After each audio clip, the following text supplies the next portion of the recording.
Story 1. The Whispering Caregiver. Thomas Bennett awoke to the faint, persistent hum of machines. His chest ached with every shallow breath, his limbs pinned by an invisible weight. Through the fog clouding his mind, fragments surfaced, the crunch of metal, blinding headlights, then darkness. The sterile scent of antiseptic filled his nostrils as he blinked against the dim hospital light. A figure emerged at his bedside, a nurse, her movements deliberate and silent. She adjusted the tube feeding saline into his arm, then turned toward him. Her eyes, warm yet unnervingly penetrating, met his. "You're awake, Mr. Bennett," she said, her voice smooth as a lullaby. "I'm Clara Evans, your nurse." Thomas tried to respond, but his throat felt like sandpaper. Clara swiftly brought water to his lips. "Easy now," she coached, steadying his trembling hand. "Just a little at a time." Over the next 3 days, Clara became a constant in Thomas's fragmented reality. She glided through her tasks with unsettling precision, always there with a pillow adjustment or a reassuring word before he could form the request. Something about her tugged at his memory, a familiarity he couldn't place. On the 4th afternoon, as Clara checked his chart, she spoke without looking up. "You must have been quite the daredevil as a boy, Thomas. Like that time you fell into the creek behind your childhood home at 8, chasing after that bullfrog." Thomas's pulse quickened. That had happened. He'd slipped on wet stones, remained soaked and shivering until his father found him. But it was a memory he'd buried, a fleeting childhood mishap he hadn't shared with anyone in decades. How do you know about that?" he rasped. Clara's smile was cryptic, her eyes catching the light strangely. "I've always had a way with stories, the ones that stick with us anyway." Her answer only deepened his unease. Had she known him as a child? She seemed too young, her face unmarked by time. Medical records wouldn't contain such personal trivia. Questions gnawed at him, but Clara merely hummed softly as she adjusted his IV. As days stretched into a week, Clara's remarks grew increasingly disturbing. She mentioned the rusty bicycle he'd crashed at 12, leaving the crescent-shaped scar on his knee. She recalled the night he'd stayed up until 3, heartbroken over a girl named Sarah who'd never returned his letters. Each revelation peeled back layers of his life he'd thought were his alone. Thomas began to dread her footsteps in the hallway, yet a morbid curiosity kept him tethered, desperate to unravel her secret. One night, when the ward was silent save for the rhythmic beeping of monitors, Thomas summoned his courage. "Clara," he whispered, "please tell me how you know these things about me." She paused, then settled into the chair beside him, her gaze unnervingly steady. "Have you ever considered, Thomas, that some souls are linked beyond what we perceive? That maybe our lives brush against each other in ways we don't always recall?" A chill crawled up his spine. "Are you saying we've met before?" "Not exactly," she replied, her voice soft, yet somehow filling the room. "Perhaps not in the way you think." "What does that mean? Is this something supernatural?" Clara laughed, a sound like wind chimes in a graveyard. "Don't be dramatic, Thomas. I'm just a nurse with a gift for seeing people, really seeing them." Her words stirred memories of his mother, Margaret, who died when he was 15. She'd known him better than anyone, her quiet wisdom a comfort he still yearned for. Could Clara somehow be connected to her? The thought both terrified and captivated him. The next morning, Thomas asked another nurse, a brisk woman named Linda, about Clara. "Clara Evans? She's been here forever. Patients adore her. Why do you ask?" "She knows things about me," Thomas said hesitantly. "Personal things no one could know." Linda's smile faltered slightly. "She's got a gift for connecting with folks. Probably just reads you well." But Thomas wasn't convinced. No one could extract secrets from his past so precisely. When his condition stabilized, he was moved to a regular room, seeing Clara less frequently. Yet her mystery haunted him, a shadow that never quite left his peripheral vision. On his final day, as his wife Rachel helped him pack, he flipped through a photo album she'd brought. A faded snapshot stopped his heart. His mother at 20, standing beside a lake, her smile radiant. His breath caught. She looked eerily like Clara, the same tilt of the head, the same knowing eyes that seemed to peer into souls. "Rachel, look at this," he said, his voice trembling. "Doesn't she look like Clara?" Rachel studied the photo, then gasped. "It's uncanny. The resemblance is disturbing." His thoughts spiraled. Was Clara a relative, a doppelganger, something more impossible? He had to know. He found her at the nurse's station, held up the picture with shaking hands. "Clara, was your grandmother named Margaret Bennett? Please, I need to understand." Her face remained serene, but something flickered behind her eyes, something ancient and knowing. "I don't share family details with patients, Thomas. Any resemblance is mere coincidence, I assure you." She handed him his discharge papers with a smile that didn't reach her eyes. "Take care of yourself." As Thomas walked out into the pale sunlight, Rachel's hand in his, he felt the weight of Clara's mystery like a shadow across his shoulders. That night, settled in his own bed, he dreamed of his mother's voice, whispering from the darkness. "Some caregivers never truly leave us, Thomas." He awoke with a start, heart pounding. On his nightstand sat a small, unfamiliar object, a faded hospital ID badge, yellowed with age. In the dim light, he made out the name, Clara Evans, ICU nurse. The year his mother had died. Thomas never returned to that hospital, but sometimes when he's between sleep and waking, he swears he hears Clara's voice, humming softly as she moves through the darkness of his room, checking his vitals with cool, practiced hands. Story 2. The Silent Guardian. James had been in the hospital for 4 days, recovering from a routine appendectomy. His room, tucked at the end of a quiet wing, offered a view of the city skyline through a single window, distant lights twinkling against the darkness. The rhythmic hum of medical equipment had become a familiar companion, blending with the soft footsteps of staff and occasional clatter of meal trays. But on the 4th night, everything changed. The machines erupted without warning, piercing beeps and frantic wails slicing through the stillness. The monitors flashed alarming numbers, heart rate spiking, oxygen levels plummeting. Yet James felt nothing unusual. No pain, no dizziness, just overwhelming confusion. 2 nurses burst through the door, their expressions tense with urgency. "James, can you hear me?" one asked, her voice sharp as she leaned over him. "I'm fine," he stammered, pushing himself upright. "What's happening?" They hovered over the equipment, tapping screens and adjusting wires. "Everything looks normal now," the second nurse muttered, her brow furrowed. "Might have been a malfunction." Their uncertainty hung in the air as they continued monitoring the steady blips. Eventually satisfied, they retreated with promises to check on him frequently. But as the door clicked shut, he saw her. A figure stood in the threshold, a nurse he didn't recognize. Her scrubs matched the others, but something about her presence felt wrong. Her skin was unnaturally pale, her eyes hollow and distant. She said nothing, just stared, motionless, like a statue carved from moonlight. "Hello?" James called, his voice trembling.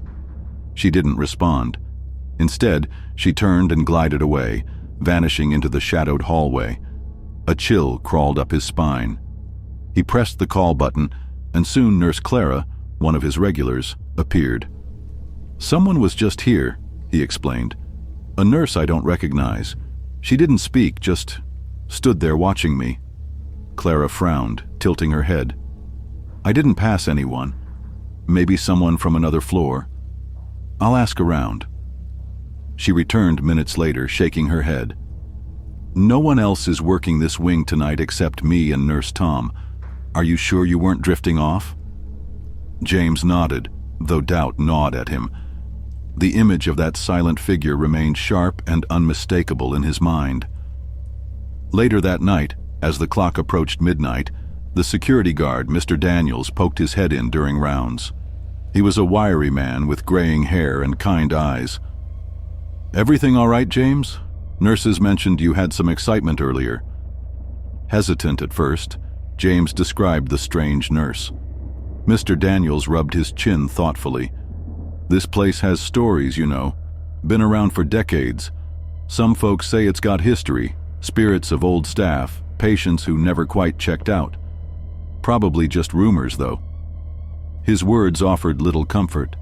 That night the room felt colder, the shadows deeper. The following morning, curiosity drove James to chat with Mia, a patient in the neighboring room recovering from a sprained ankle. "Have you noticed anything unusual here?" James asked casually. Her smile faded. "You mean like weird stuff?" "Yeah. 2 nights ago I woke up to someone standing beside my bed. Thought it was a nurse, but when I turned on the light, nobody there. Strange, right?" "Did you tell anyone?" he pressed. "Tried. They said I was half asleep, but I know what I saw." That night, the monitors screamed again. The noise was deafening, numbers dancing wildly across the screens. James jabbed the call button repeatedly, heart pounding, but no one came. Then the door creaked open, and she returned, the silent nurse. Her gaze locked on him, unblinking, as she drifted closer. "Who are you?" James asked, fear tightening his throat. She reached out, her fingers brushing his wrist with an icy touch. Darkness engulfed him. Morning light streamed through the window when he woke. The machines hummed Kuya. "There was someone in my room last night," he insisted, voice unsteady. "The same nurse. She touched me and I blacked out." Clara's expression grew concerned. "I was here all night. No one else entered your room. Perhaps you had a nightmare." But the lingering cold where those fingers had touched him felt undeniably real.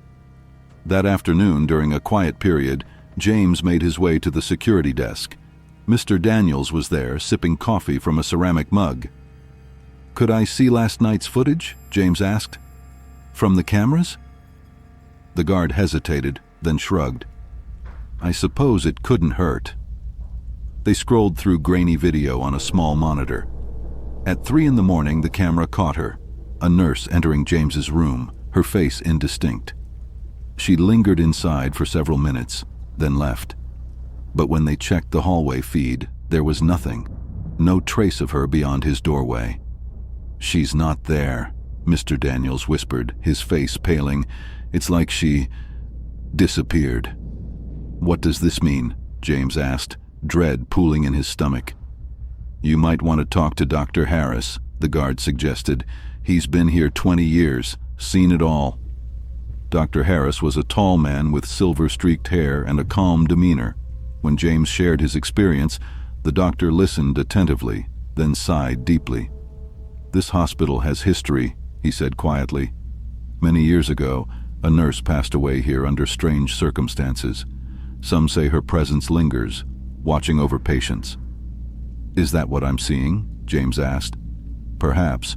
Or perhaps it's your mind processing trauma. You're scheduled for discharge tomorrow. Focus on that." Sleep eluded James that night. When the monitors shrieked again in the early hours, he didn't call for help. The silent nurse appeared, her presence chilling the room. "Why are you here?"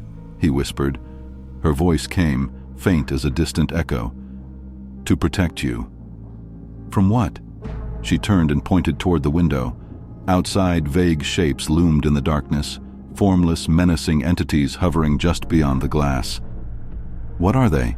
James asked, his mouth dry with fear. "Those who seek harm," she murmured, "but I stand guard." She vanished as suddenly as she had appeared. The alarms silenced themselves, and the shadowy figures outside the window receded into the night. The next morning, James was discharged. As he gathered his belongings, Nurse Clara chatted about aftercare instructions. On impulse, he asked, "Has anyone ever died in this room?" She paused, considering. "Not that I know of. Why?" "Just curious," he replied. As he was wheeled toward the exit, they passed a wall of photographs, hospital staff through the decades. James's heart nearly stopped when he spotted her face among the faded portraits from the 1970s. Months later, fully recovered and back to normal life, James would sometimes wake in the night, recalling that icy touch and wondering if she still roamed those hospital corridors, a silent guardian against unseen threats that lurked in the darkness, waiting for the vulnerable. Story 3. The Echoes in the Dark. It was Emily's third night in the hospital, and the sterile quiet of the ward was beginning to wear on her nerves. The surgery had gone well, according to the doctors, but something about this place felt wrong. Moonlight filtered through half-drawn blinds, casting long fingers of shadow across the tiled floor. The air smelled of antiseptic and something else, something older and more unsettling. Emily shifted in her bed, wincing as pain flared along her stitches. The only sounds were the soft hum of monitoring equipment and the occasional squeak of rubber-soled shoes from the distant nurses' station. Sleep danced just beyond her reach. "Emily?" The whisper slipped through the darkness like a blade, so faint she almost convinced herself she'd imagined it. Emily's eyes snapped open, scanning the dim room. The privacy curtain between her bed and the next was drawn, obscuring her view. No one was there. "Just the medication," she murmured, pulling the thin blanket tighter around her shoulders. The fabric felt damp against her skin, though the room was cool and dry. "Emily." This time the voice was unmistakable, breathy and intimate, yet chilling in its clarity. Emily bolted upright, heart hammering against her ribs. "Who's there?" she called, her voice barely above a whisper.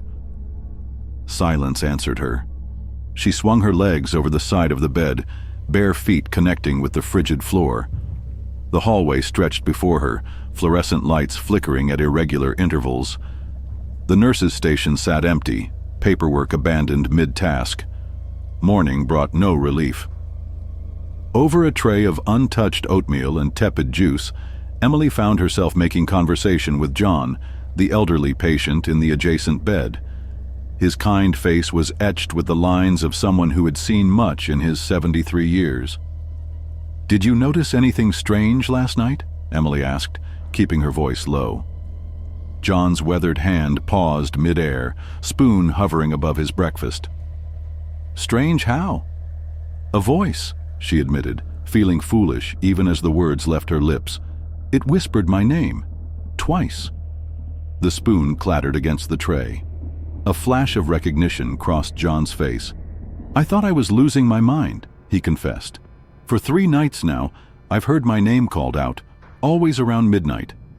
Emily's blood ran cold. One person hearing things could be dismissed as imagination. 2 people experiencing the same phenomenon was something else entirely. "We should tell someone," John suggested, glancing toward the nurse making rounds. Margaret, the head nurse, had worked at County General for 25 years. Her expression remained impassive as Emily described the whispers, but her eyes betrayed a flicker of discomfort. "Hospitals make strange noises," Margaret said firmly. "Old ventilation systems, intercoms with faulty wiring, nothing to worry about." She patted Emily's hand with practiced reassurance, but her touch felt cold.